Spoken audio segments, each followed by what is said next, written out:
Hi, my name's Martin Abraham and I work for an organisation called Niburu London. Once a fortnight on a Monday, I attend MHA in Enfield and we have what I class as a coffee morning, and we sit down and we have conversations. Every now and then I record these conversations, and this one is a very special recording about our Easter memories, and I really hope you enjoy listening to it. My name is Grace, and my Easter memory is from a long time ago when I was a child, and it was in my native country, Poland, when my grandma was still alive. And that time, remember, was very, very cold, even if it was Easter, was snow outside, and my grandma had 8 children, so all these 8 children brought their children, so their grandchildren, her grandchildren, to the place. And the place, remember, was very, very cold. There was no central heating there. And we've been sitting like the stove, cooker or stove cooker was still on, so everyone was close to that stove, and she was sitting there, and she was telling stories. But the stories, they were not about Christianity or Jesus. The stories, they were about dragons, they were about end of the world, they were about Sibylla, and I was so emotional about it. I loved her stories. Now, there is something else, because it was very, very cold outside. On the other side of the kitchen was kind of like a place for little ducklings and chickens. Because otherwise outside they would die. It was -10, -14 that time. And I remember she was telling the stories, and they'd been like beep, beep, beep, beep, beep, beep, beep, beep. So for me, I like put it together. It's scary and interesting, and this noise of these little animals like beep, beep, beep, beep, beep, beep. They've been listening too. That's my story. I'm Hamida Naz from India. Actually, I don't have a lot of memories for this festival, Easter, more for Christmas. But I went to a Protestant school, and I was very, very attached to a church. And I can remember going to the church and singing a lot of hymns in Easter. And it fascinates me. I mean, when people talk about Lent, fasting, I still have a friend, and I met her the other day, and she was telling me she's keeping up with the Lent. And it's not many people who are doing it. She's still fasting. And she was telling me how she would get up in the morning, have something to eat, and then she will not have anything for the whole day, for nearly about 5 o'clock in the evening, and then she will do her little prayer, and then only she'll eat. And she was telling me this goes on till 40 days. So I found that quite interesting, because I'm in the month of Ramadan at the moment, and we tend to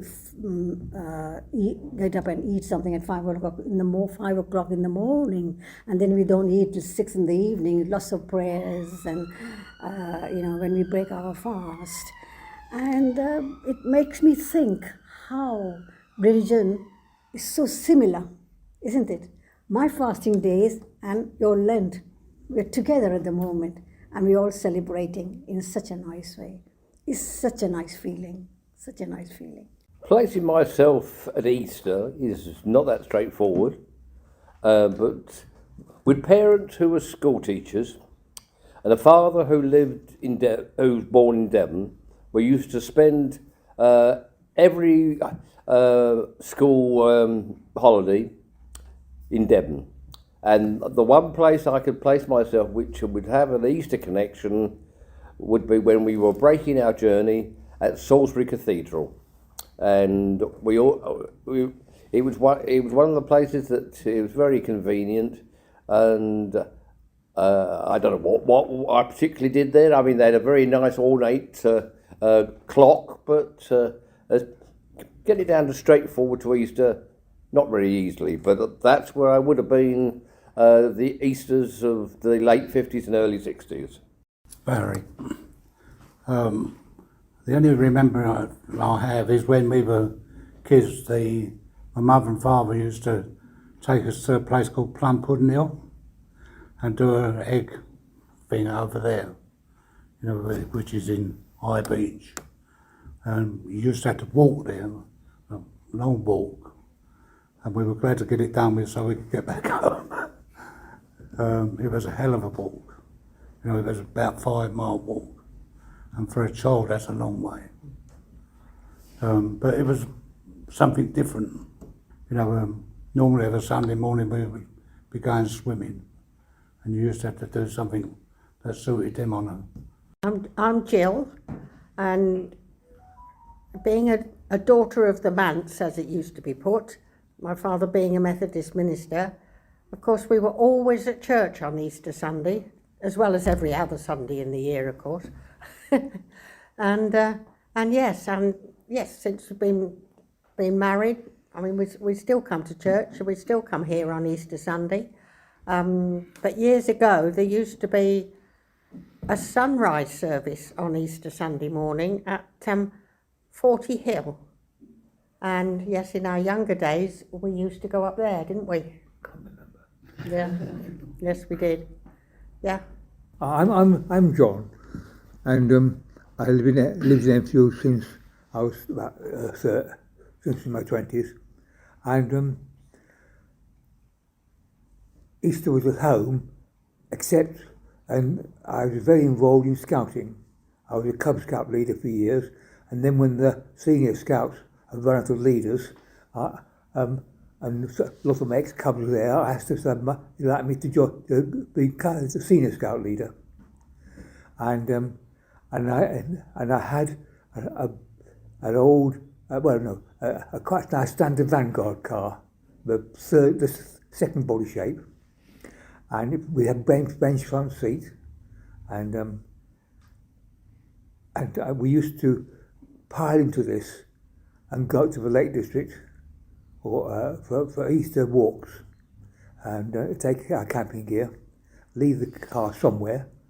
You used to be able to leave a car somewhere in those days, and when you came back, it was still there. Very peculiar.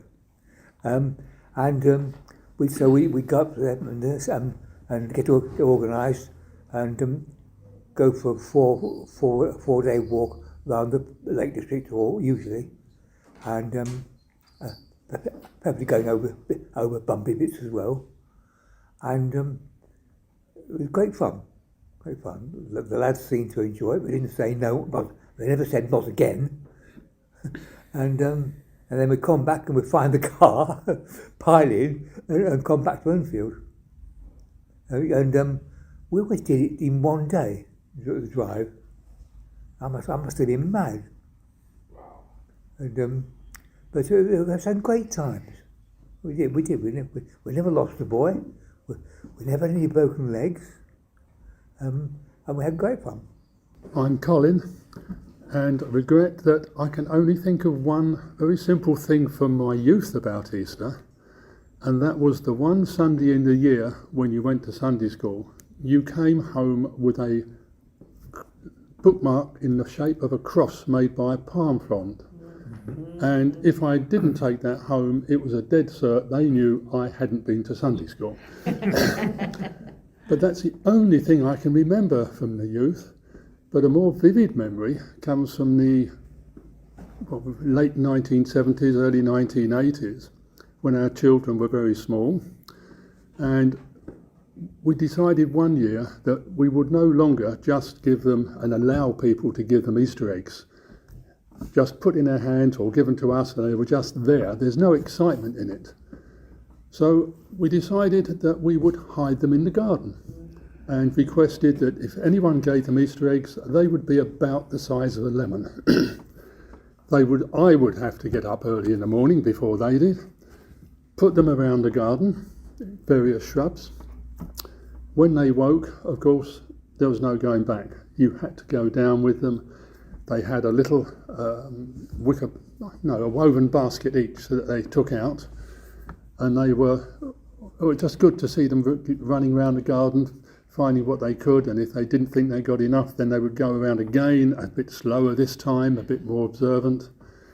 And then when they got back in, they would count them up and ask if that was all. And then there'd be a time spent just dividing them between them. Because they were near enough the same size, it didn't matter too much, but the real issue was, I want the red ones, I want the blue ones. That's my strongest memory and one of my best ones, I think. Hi, I'm Tony, and my memory is boiled eggs. Before Easter, you used to boil the eggs and get the colours ready, get loads of different colours.